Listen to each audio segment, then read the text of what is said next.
Eu tenho um grande medo de que uma coisa terrível vá acontecer ao meu pai. Eu não sei porquê. Simplesmente eu tenho um medo terrível. Eu sinto que vai acontecer uma coisa terrível à minha namorada também. Eu sinto impulsos repentinos de fazer coisas que... É uma ordem que vem de dentro de mim, que exige que eu faça coisas... Que espécie de coisas? É uma ordem para eu cortar minha garganta com uma navalha. Eu sei que isso é uma loucura. E aí faço alguma coisa que me impeça de agir assim. Paguei minha vida tentando lutar contra essas ideias. Por isso, só há pouco tempo eu terminei o meu curso de Direito. Eu tenho 29 anos. E estudei durante 9 anos. Bernard Arthur e Edward Fox em O Homem-Rato, nas vozes de Enio Santos e André Filho. Pesquisa de um caso de neurose obsessiva, conduzida pelo Dr. Sigmund Freud. Versão brasileira, Tecnissom, Rio de Janeiro.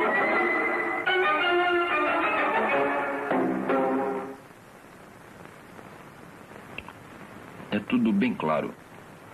Como se eu ouvisse a minha própria voz. Só que, na verdade, eu não estou falando.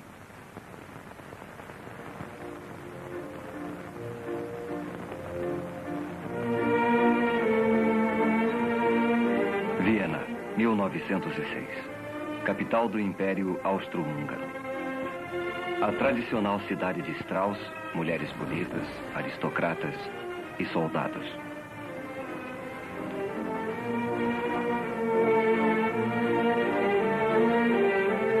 Mas Viena foi também o centro da nova ciência da psicanálise. O Dr. Sigmund Freud, um jovem médico que estudava as doenças mentais, ficara fascinado pelo conceito do inconsciente da mente e como seu funcionamento secreto afeta o nosso dia a dia. A maioria dos pacientes de Freud era formada de vienenses da classe média.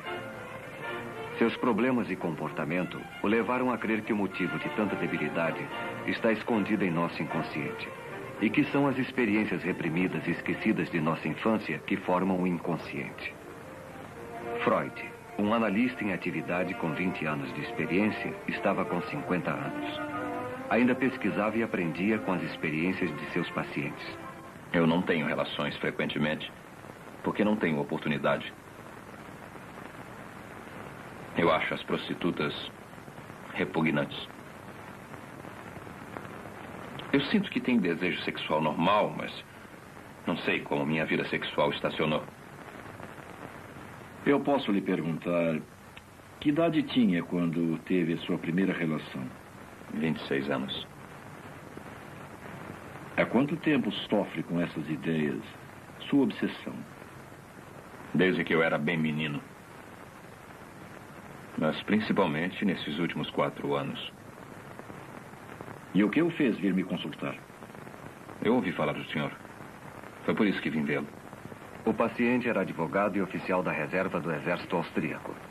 Embora Freud ainda não tivesse percebido, o homem estava a ponto de sofrer um completo colapso mental. As repetidas ordens que ele dizia receber, seguidas de tentativas para evitá-las, tinham reduzido sua vida a uma série de rituais sem sentido. A visita a Freud foi uma tentativa desesperada de achar a cura. Vamos deixar que o senhor pense no assunto. Amanhã poderá me dar a sua resposta.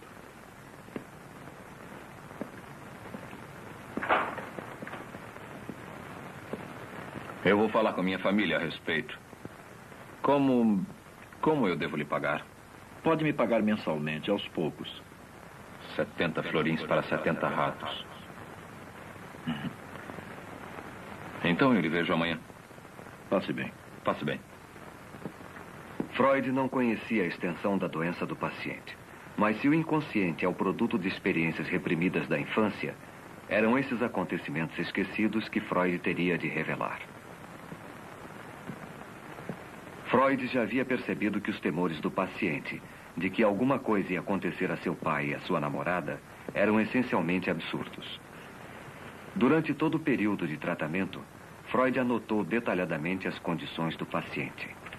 Essas anotações, ele as usou como base para a conferência que fez no primeiro congresso de psicanálise realizada em 1908. Anteriormente, as ideias de Freud foram constantemente combatidas com hostilidade e discórdia. Mas o caso do homem-rato forneceria a confirmação mais dramática de suas teorias. Ilustres senhores, os conhecimentos que vou lhes transmitir agora talvez não sejam por si mesmos satisfatórios, mas podem servir de ponto de partida para o trabalho de outros pesquisadores. O esforço comum poderá trazer o sucesso que talvez esteja além do alcance do esforço individual. A façanha mais notável de Freud foi penetrar no funcionamento interior da mente. Ele a conseguiu desenvolvendo uma técnica completamente nova de comunicação com o paciente. Depois de nossa primeira entrevista, levei-o a concordar com a única condição de tratamento. O senhor deve dizer tudo o que vier à sua cabeça, mesmo que lhe seja desagradável, que pareça sem importância, irrelevante ou até mesmo sem sentido.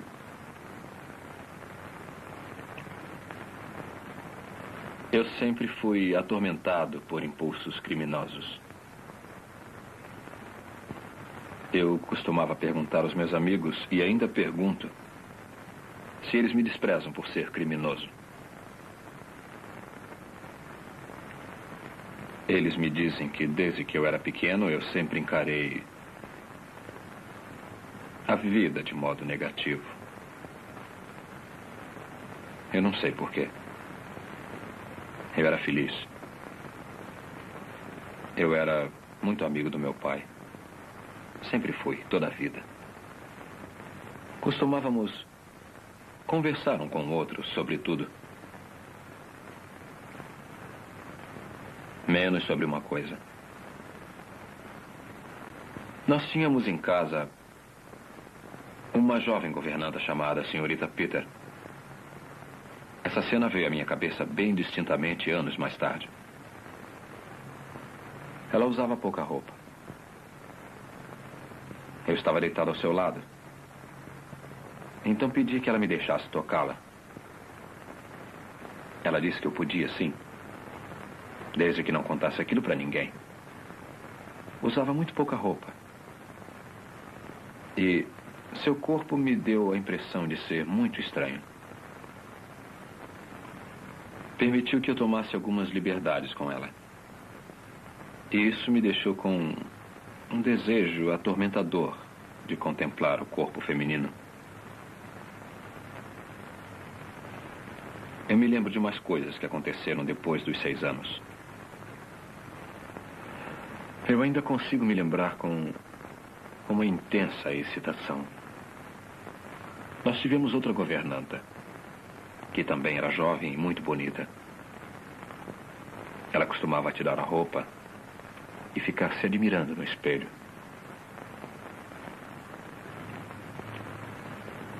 Eu ficava esperando, ficava queimando de curiosidade para poder vê-la bem.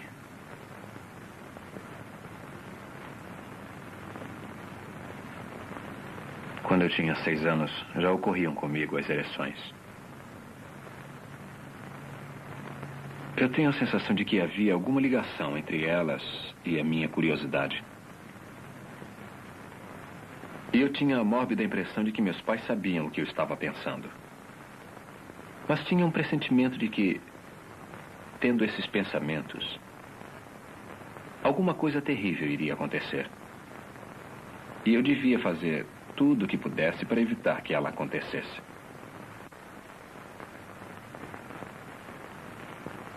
Lembra-se de alguns desses temores? Mesmo quando eu era jovem, eu não conseguia evitar de pensar na morte de meu pai. E isso me deixava muito nervoso. Agora eu ainda tenho esses temores. Temor de que aconteça alguma coisa ao meu pai. E o meu pai já morreu há muitos anos. Então não pode sofrer nenhum mal? Sim, eu sei disso. Mas eu ainda sinto muito medo por ele. Ele criou uma neurose obsessiva baseada em suas experiências sexuais da infância. Isso produziu um conflito em sua mente. Lado a lado com um desejo obsessivo de ver o corpo da jovem, havia um medo obsessivo de que o pai morresse.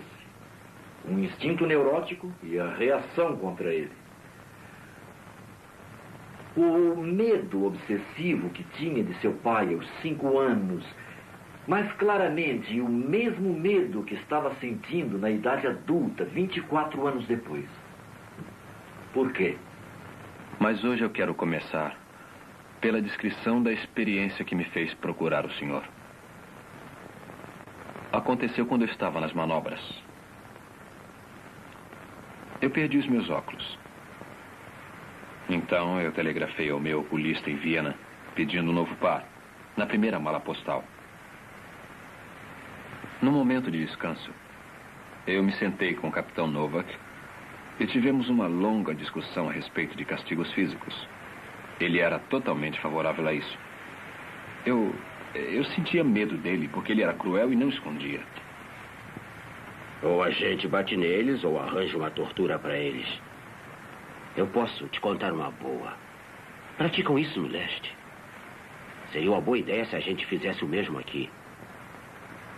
Você pega 10 ou 12 homens, ou quantos homens você tiver, e manda eles formar uma fila junto ao muro.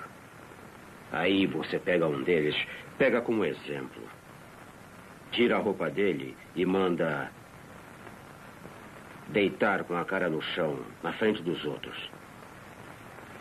Depois você amarra os braços e as pernas dele, bem abertos para não poder se mexer. E aí acontece o quê? Eu vou dizer o que acontece. Eu não consigo falar sobre isso. Mas se devo tratar do senhor, preciso conseguir ajudá-lo a falar sobre os fatos. Falar sobre as coisas que o preocupam.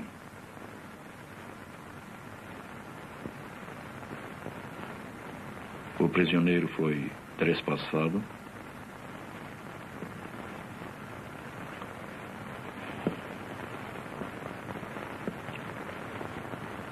Não. Não, isso não. Mas eles pegaram um balde e colocaram o balde de boca para baixo. Sobre o traseiro do prisioneiro. Fazendo pressão sobre as nádegas dele. De boca para baixo. Aí você pega uns ratos que estavam sendo cuidadosamente guardados e põe os ratos debaixo do balde. Um por um.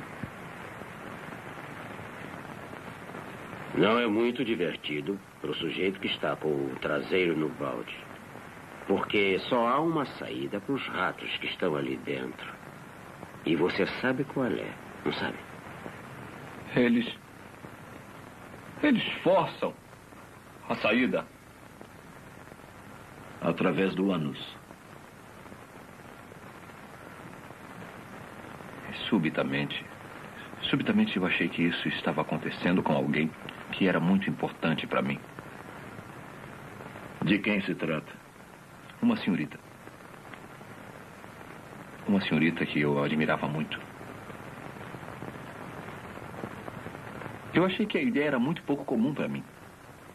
Eu não costumo pensar dessa maneira. Eu acho mesmo que isso passou pela minha cabeça. E eu fiquei repetindo para mim mesmo que eu não deixaria isso acontecer. Não deixaria.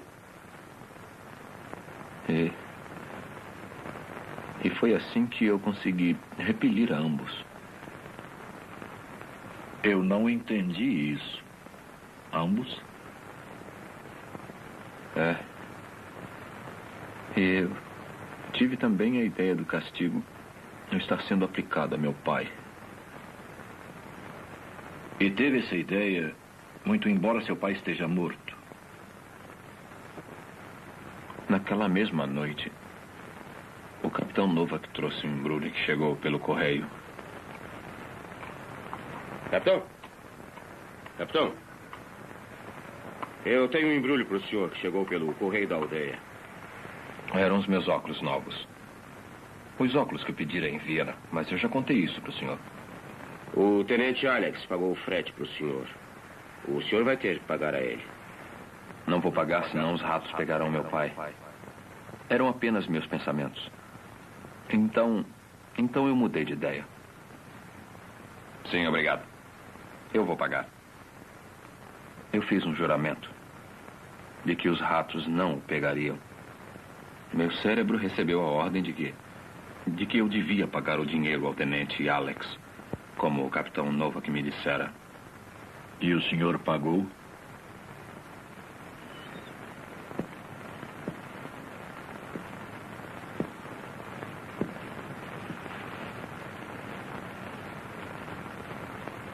Naquele dia e nos 2 dias seguintes eu tentei pagar o dinheiro. Eu não consegui encontrá-lo. Depois eu o encontrei e fui para pagar, mas ele recusou. Disse que não estava mais trabalhando no posto dos Correios e que não havia pago o frete. Ele tinha sido pago pelo tenente Brown. Eu não consegui cumprir o meu juramento. Eu não consegui cumprir o meu juramento, capitão. Eu não consegui cumprir. E o que foi que o senhor fez? Eu fiz um plano.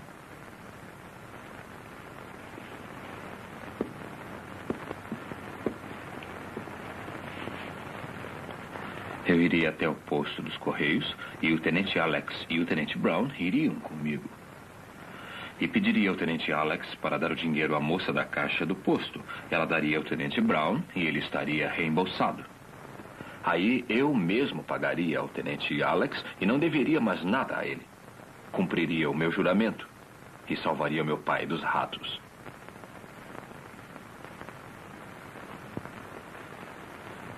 Mas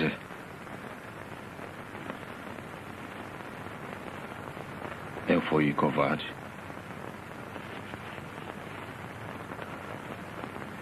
Eu sempre fui covarde. Desde o tempo em que era menino. Por que se acovardou por ter de pagar a ele? Eu não queria parecer um idiota. Não podia me arriscar a pedir aos tenentes para fazerem aquela maluquice. Eu não consegui decidir o que fazer, se eu levava o meu plano até o fim ou se fugia. Eu fui até a ferrovia. O carregador disse, trem das 10 horas. Eu disse que sim. Foi o destino. O trem das 10 horas não passava no posto dos Correios. No posto dos Correios? Na cidade onde era o posto dos Correios, capitão. Ia para Viena. Então eu fui para Viena. E no dia seguinte, eu coloquei o dinheiro em uma carta. E então o enviei para a moça do posto dos Correios. É provável que, na verdade, ele sempre soubesse que foi ela quem pagou o frete de seus óculos. Por que não reconheceu o fato antes? Enviei o dinheiro para a moça do posto dos Correios. Foi a pista que levou à verdade oculta por toda aquela incrível história. O que ele está tentando esconder? Por que estava deliberadamente se recusando a admitir que foi ela quem pagou o frete para ele?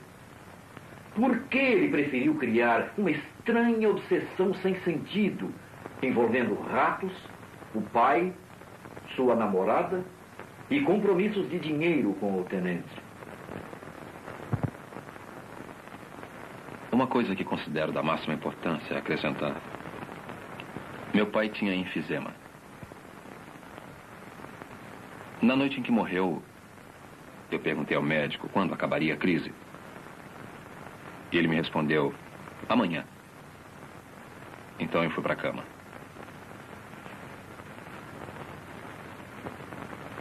Meu pai morreu naquela noite.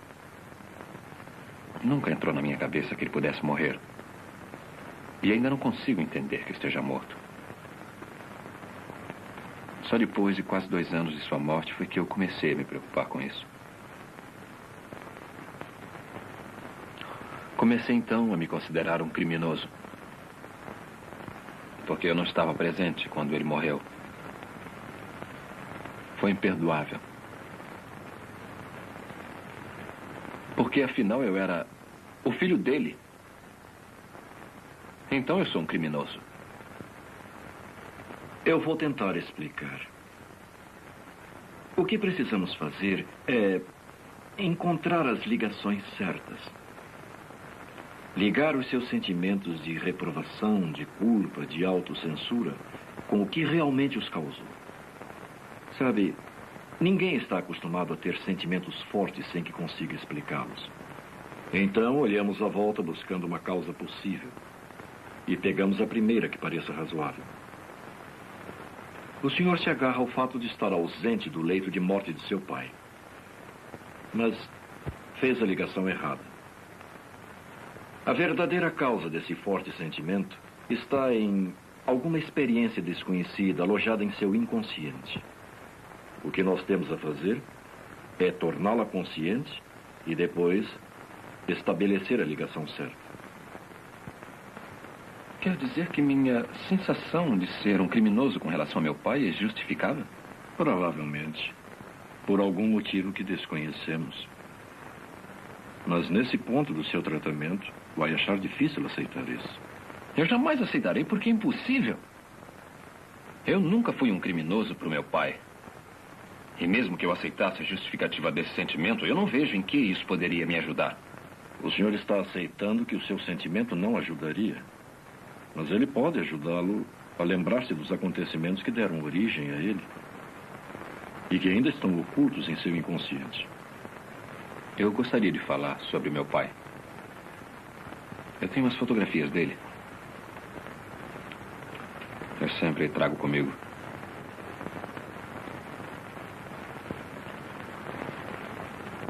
Ele era um homem excelente.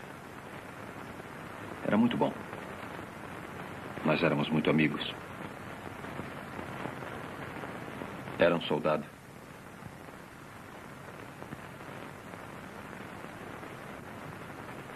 Isto é apenas um pensamento isolado, sem nenhum significado.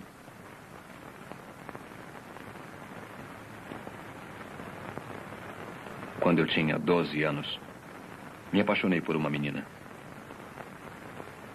Mas ela não gostava de mim. E eu pensei que ela só ia querer me namorar se o meu pai morresse. Ela sentiria pena.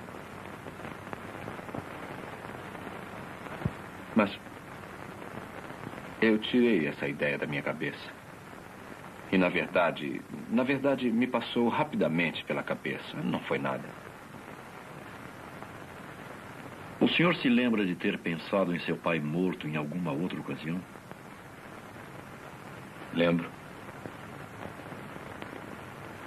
Isso foi uns 6 meses antes dele morrer.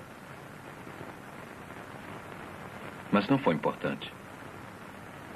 Mesmo assim, conte.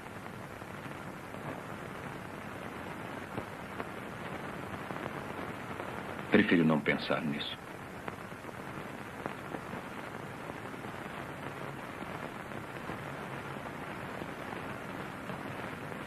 Compreendo que a lembrança é muito dolorosa. Não.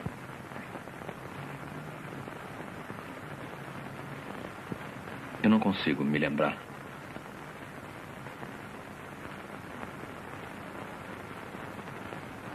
Foi uma dessas suposições. É que, se ele morresse, eu teria dinheiro para me casar. Mas eu afastei do pensamento. Mas se ele tivesse morrido, teria sido uma vantagem para o senhor. Mas eu não queria. Mas teria sido uma vantagem, não teria? Teria. Eu ainda estava muito apaixonado por ela na ocasião. Eu já a conhecia há mais de 10 anos. Eu me lembro. Tive esse mesmo pensamento na véspera dele morrer. O pensamento me apavorou. Eu não queria, nunca, a morte dele. Mas o senhor queria inconscientemente. Sabe, todo temor é um desejo reprimido. Desejou que seu pai morresse e sentiu-se ansioso, com medo, culpado. Por isso tenho de acreditar no oposto do que está dizendo. Eu teria desistido de tudo para salvá-lo. Esse amor tão intenso é o que está suprimindo o seu ódio. Eu desisti da felicidade. 3 vezes, desde o tempo em que era menino, desejou que seu pai morresse para que pudesse ter dinheiro e casar com a jovem que amava. Eu a amo. Mas eu nunca a desejei sensualmente, da mesma maneira que era excitado pela minha governanta quando eu era um menino. Os seus desejos sexuais normais foram inibidos pelas suas experiências da infância. E considera o seu pai um empecilho entre o senhor e o objeto de seus desejos sensuais. E o senhor o odiava por isso, desde quando era criança. Está enganado. Eu o amava. Eu o amava. Eu acho que devia ser fuzilado. Por que eu devo viver quando ele morreu? O senhor reprimiu o seu ódio e o enterrou antes dos 6 anos.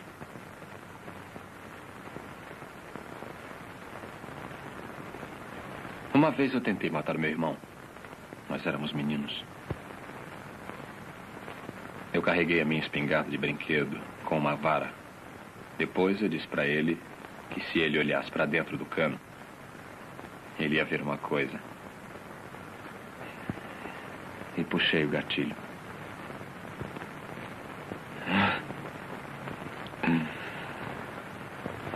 Mas ele não se machucou, não. Mas foi a minha intenção. Eu fiz isso, diz minha memória. Você não pode ter feito isso, diz o meu orgulho. Mas você fez isso, diz a minha memória. 18 de março de 1908. Freud estava tratando do paciente há 5 meses. O paciente está caminhando lentamente para um reconhecimento de sua hostilidade contra o pai. Ele negou a hostilidade, mas lembra-se de ter sentido hostilidade também ao irmão de quem gostava. A mesma hostilidade está também presente na atitude dirigida à sua namorada.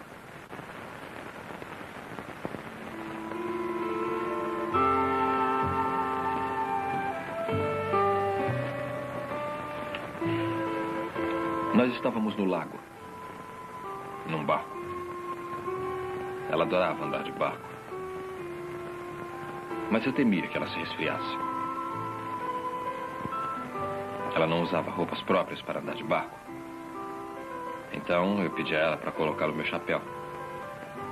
Ela recusou. Disse que ia ser uma bobagem. Mas eu forcei. Olha, vai chover. Eu acho que não. Vai, você vai se molhar. Você devia estar usando uma proteção. Não, eu estou perfeitamente bem. Pode deixar, Paul. Ponha o meu chapéu para você não se molhar. Não, eu estou bem, Paul. Ponha o meu chapéu. Que bobagem. Ponha o chapéu. Não. Ponha o chapéu. Não. Ponha o chapéu. Não. Ponha o chapéu. Não ponho. Ponha o chapéu. Não. Ponha o chapéu. Ponha o chapéu.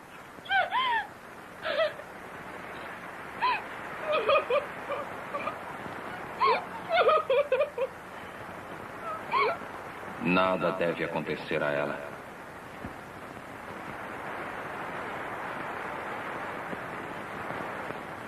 Nada deve acontecer a ela. Nunca.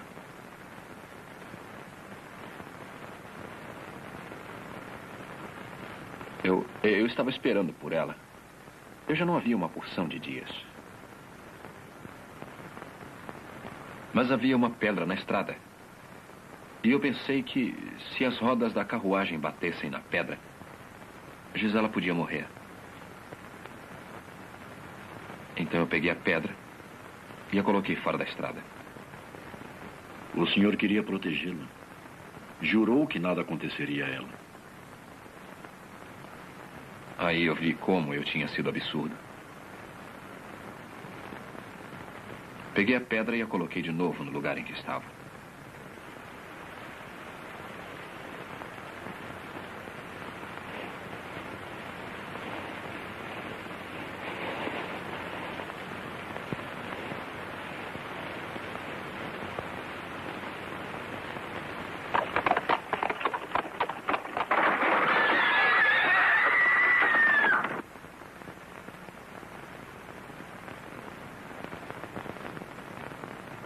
Queria que ela vivesse, queria que morresse. O desejo de causar mal, o desejo de proteger. Esses são os componentes na batalha entre o amor e o ódio. Nada deve acontecer a ela.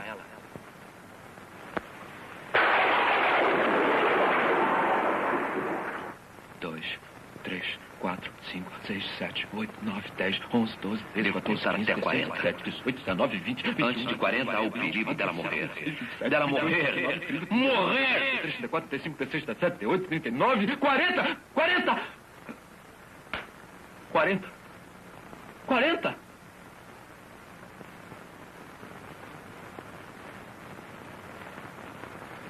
Por que está tão zangado com ela?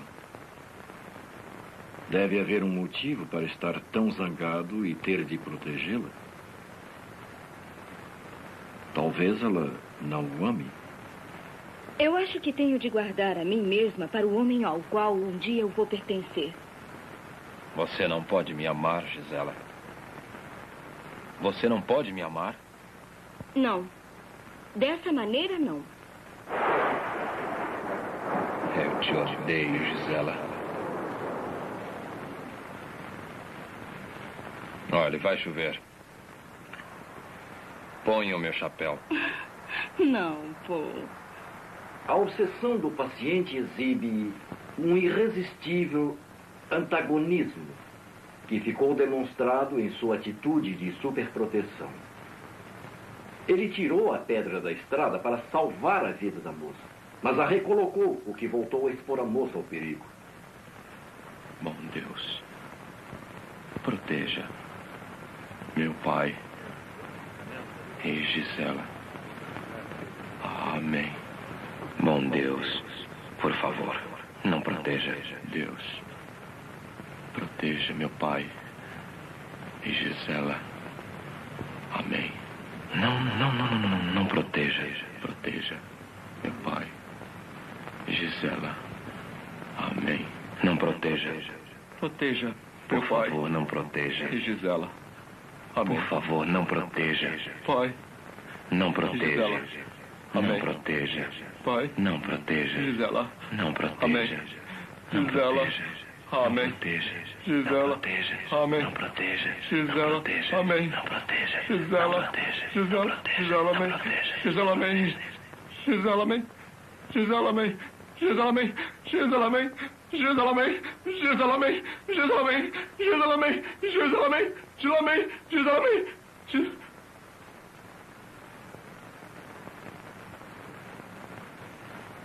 Em suas orações, ele tentou afastar o que considerou ser o seu pensamento mau, luxurioso para com Gisela. Uma oração de proteção para Gisela. Ele repetia tão depressa que nenhum mau pensamento poderia interferir. Mais tipicamente, a palavra proteção é que continha verdade, aquilo que devia ser afastado. A palavra Gisela mesmo formada pelas duas palavras, o nome da moça, Gisela, e amém. Repetindo seguidamente e muito depressa, tornaram-se Giselamen, Giselamen, Giselamen, Gisela Semen.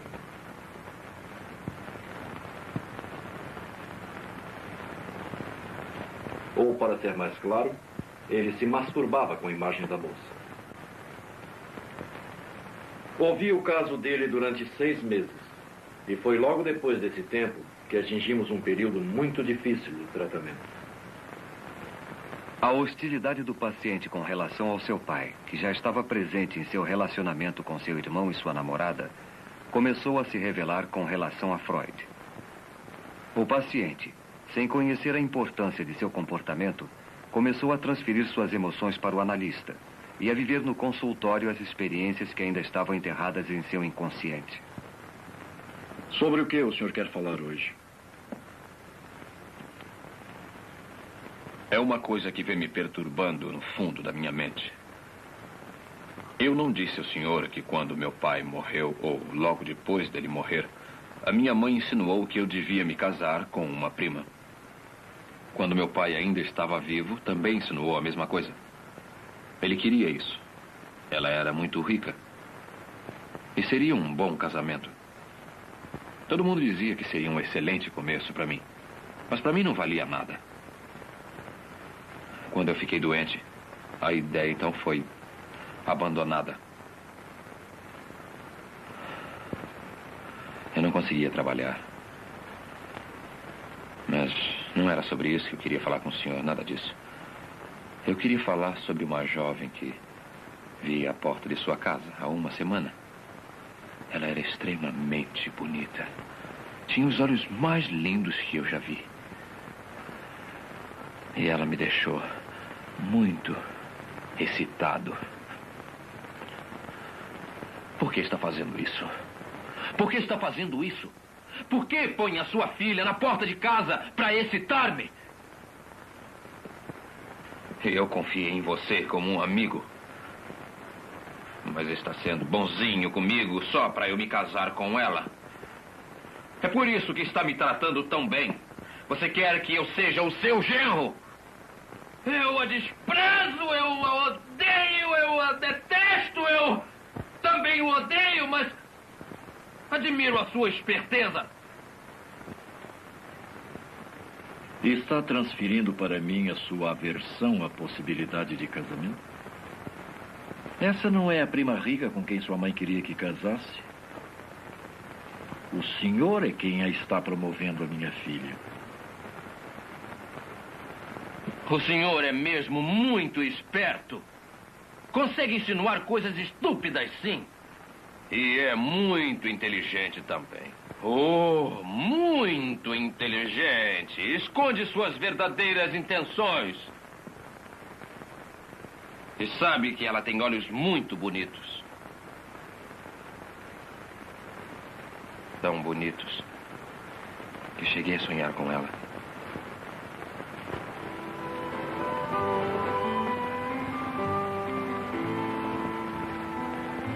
Freud atribuía grande importância aos sonhos, como sendo um meio de revelar o inconsciente. Porque ao dormirmos, o nosso consciente está desprevenido. As ações em nossos sonhos, interpretadas corretamente, dão uma clara indicação dos desejos reprimidos e ansiedades alojados em nosso inconsciente.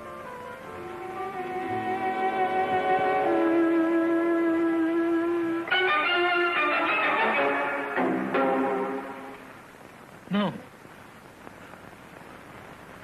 Você está interessado não é em seus bonitos olhos, é em seu dinheiro, em seus sonhos. A moça que pensa ser a minha filha é a prima rica que seus pais queriam que desposasse. O estrume de vaca é um símbolo de dinheiro. E também pode representar sujeira. Dinheiro é sujeira. Uma coisa desprezível. Também é uma coisa que deseja. Porque sempre foi a necessidade do dinheiro para se casar que o fez querer ver seu pai morto. O senhor me enoja! Porque o senhor me transformou no pai que quer que se case com a prima rica. E está zangado por isso. É o que traz de volta todo o conflito de sua mente. Devia permanecer fiel a Gisela, a moça quem amou, ou devia se casar com a prima rica, como seu pai queria? Não sabe decidir. E para evitar enfrentar o problema, ficou doente. Não podia trabalhar porque não queria trabalhar. Se o senhor se formasse em direito, o combinado seria de que se casasse com a prima rica. Mas o senhor não queria. E foi por isso que levou 9 anos para conseguir se formar.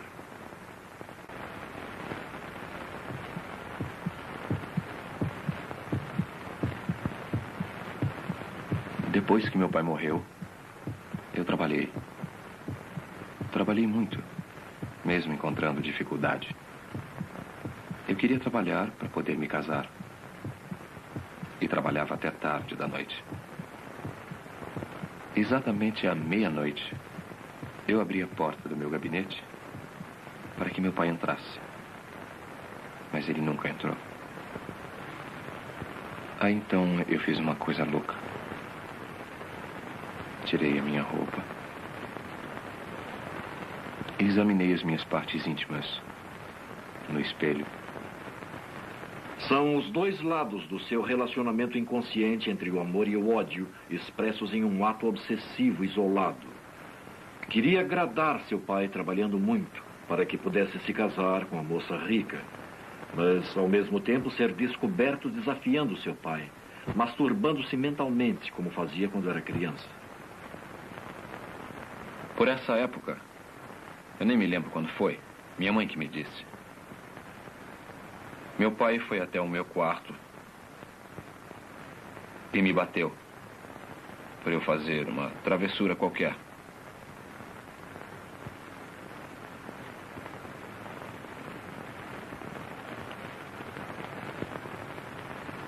Eu tinha mordido alguém.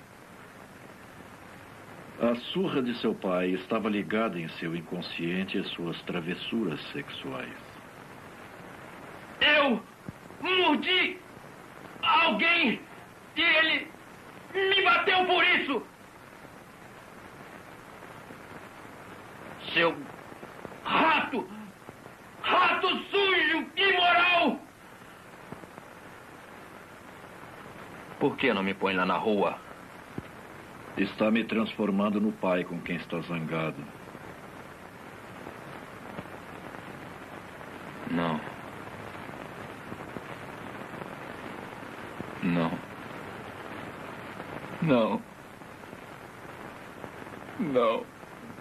Eu não vou machucá-lo.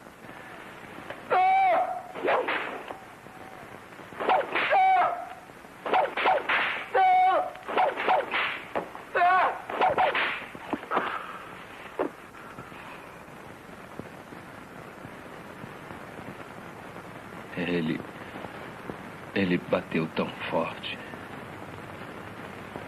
Ele não parava mais de me bater. Esse menino ou será um grande homem, ou será um criminoso. Eu sempre fui atormentado por sentimentos criminosos. Impulsos criminosos. Gradualmente, o paciente foi convencido. O pai que ele amava também odiava. Meu pai morreu há muito tempo. Então não lhe pode fazer nenhum mal. É, eu sei disso. Mesmo assim, ainda receio. Ele reprimira seu ódio aos 6 anos de idade. E esse ódio apenas apareceu como culpa, aparentemente sem motivo, e uma neurose obsessiva.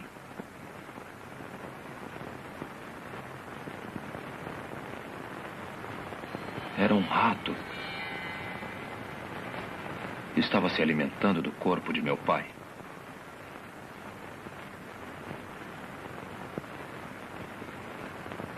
O tratamento chegara ao seu ponto de retorno. O caminho estava livre para a solução da imagem do rato. Tendo aceito, depois de uma luta de 10 meses, a relação de amor e ódio com seu pai, ele estava apto a me contar coisas que eu pude refazer e explicar os motivos das histórias sobre os ratos. A história de ratos do capitão tornou-se o ponto central de referência para uma série de associações retrocedendo até a sua infância. E ratos adquirem uma série de significados simbólicos. Foi arranjar dinheiro para poder se casar. O motivo de querer ver seu pai morto. Dinheiro é sujeira. Uma coisa desprezível. E ratos são a mesma coisa. Tantos florins por tantos ratos. Quando eu era menino, eu vi ratos serem mortos com pauladas.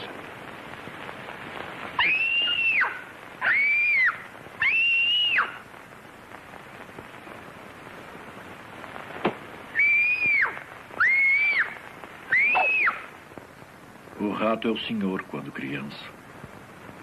Ele bateu tão forte. Não parava mais de me bater. Lembra-se por que ele lhe bateu?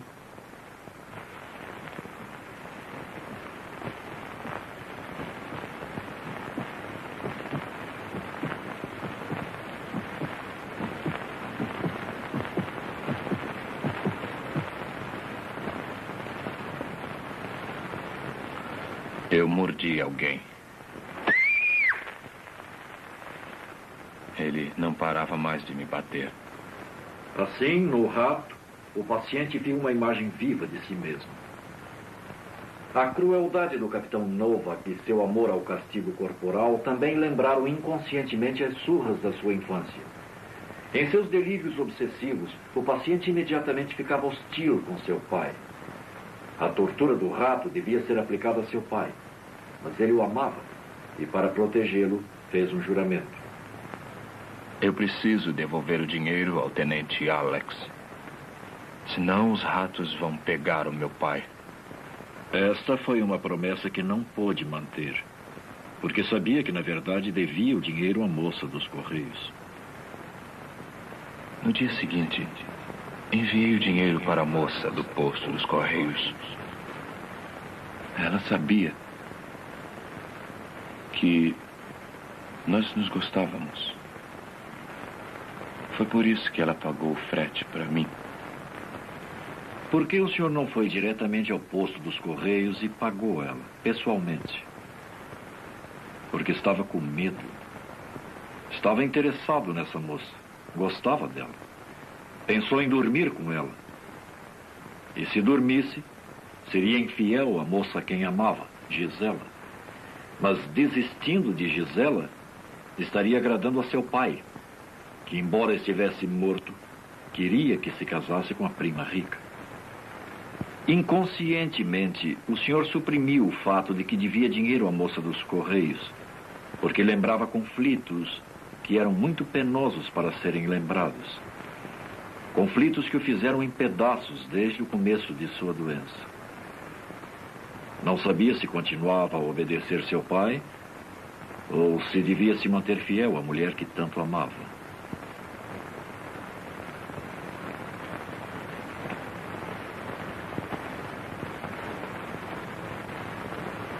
Quando chegamos à solução, o delírio de rato do paciente desapareceu.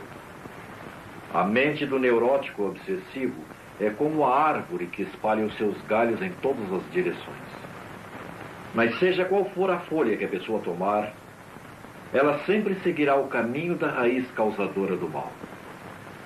Nesse caso, o conflito entre o amor e o ódio que nasceu da crença inconsciente do paciente de que seu pai ficou entre ele e os seus desejos sexuais.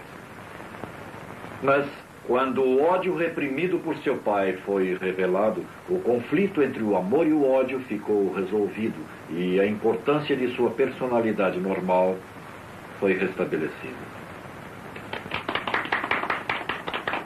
O tratamento do homem-rato levou 11 meses. A cura foi completa. Não houve recaídas. O próprio Freud e seus colegas reconheceram o caso como um grande avanço. Provou a existência da sexualidade infantil. Mostrou a ocorrência de experiências precoces da infância e a influência no futuro dessas experiências ocultas em nosso inconsciente. As ideias psicanalíticas de Freud, amplamente apoiadas pelas provas do caso do Homem-Rato, ainda sofreram controvérsias. Mas para o bem ou para o mal, foram profundamente influenciadoras. Freud é um dos poucos homens do qual se pode autenticamente dizer: ele revolucionou os nossos pensamentos e o nosso modo de viver.